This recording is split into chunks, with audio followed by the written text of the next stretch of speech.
എല്ലാ കൂട്ടുകാർക്കും നമസ്കാരം. എല്ലാവർക്കും നല്ലത് വരട്ടെ എന്ന് ദൈവത്തോട് പ്രാർത്ഥിച്ചുകൊണ്ട് തുടങ്ങട്ടെ. നമ്മുടെ ഓരോ തിരഞ്ഞെടുപ്പിനും വിജയത്തിൽ വളരെയേറെ പ്രാധാന്യമുണ്ട്. ആ തിരഞ്ഞെടുപ്പിനെ തീരുമാനിക്കുന്നത് നമ്മൾ തന്നെയാണ്. നമുക്ക് ഒരു രസകരമായ കഥയിലൂടെ പോകാം. കഥ ഇങ്ങനെയാണ്.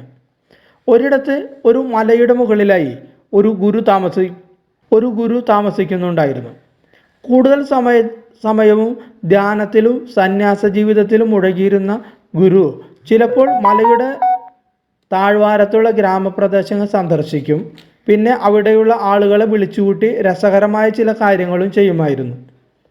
അവിടെയുള്ളവരുടെ കയ്യിൽ അടച്ചു വച്ചിരിക്കുന്നത് എന്താണെന്ന് പറയുകയായിരുന്നു അതിലൊന്ന്.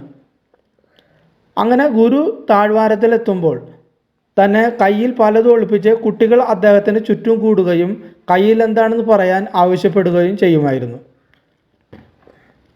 ഒരിക്കൽ വികൃതിപ്പയ്യരായ രണ്ട് കുട്ടികൾ ഗുരുവിനെ ഒന്ന് പറ്റിക്കാൻ തീരുമാനിച്ചു. അതിനായി അവർ ഒരു പദ്ധതിയും തയ്യാറാക്കി. അവരുടെ പദ്ധതി ഇതായിരുന്നു: ഗുരു അടുത്ത തവണ വരുമ്പോൾ ഒരു കുഞ്ഞു കിളിയെ കയ്യിൽ ഒളിപ്പിച്ചു വയ്ക്കുക. കിളിക്ക് ജീവനുണ്ടോ ഇല്ലയോ എന്ന് ഗുരുവിനോട് ചോദിക്കാം.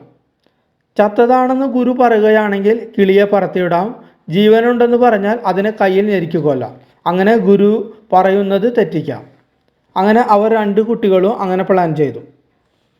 അടുത്ത തവണ ഗുരു ഗ്രാമത്തിലെത്തിയപ്പോൾ ഈ രണ്ട് വികൃതി കുട്ടികൾ കയ്യിൽ ഒളിപ്പിച്ച കിളിക്കുഞ്ഞുങ്ങളുമായി ഗുരുവിൻ്റെ മുന്നിലെത്തി. എന്നിട്ട് ഗുരുവിനോട് ചോദിച്ചു: ഗുരുവോ, ഞങ്ങളുടെ കയ്യിലുള്ള കിളിക്ക് ജീവനുണ്ടോ?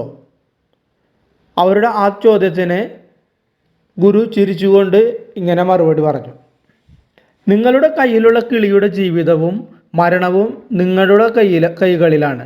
അത് ജീവിക്കണോ മരിക്കണമോ എന്ന് നിങ്ങൾക്ക് തീരുമാനിക്കാം. സുഹൃത്തുക്കളെ, കൂട്ടുകാരെ, ഇതുപോലെയാണ് നമ്മുടെ ഓരോ തിരഞ്ഞെടുപ്പുകളും. അവ നമ്മുടെ തീരുമാനങ്ങളാണ്.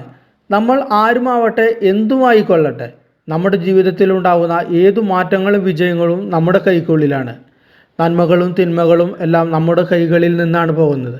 അതുകൊണ്ട് ജീവിതത്തിൽ അവനവൻ്റെ ഉത്തരവാദിത്തം ഏറ്റെടുക്കാൻ സ്വയം തയ്യാറാവുക.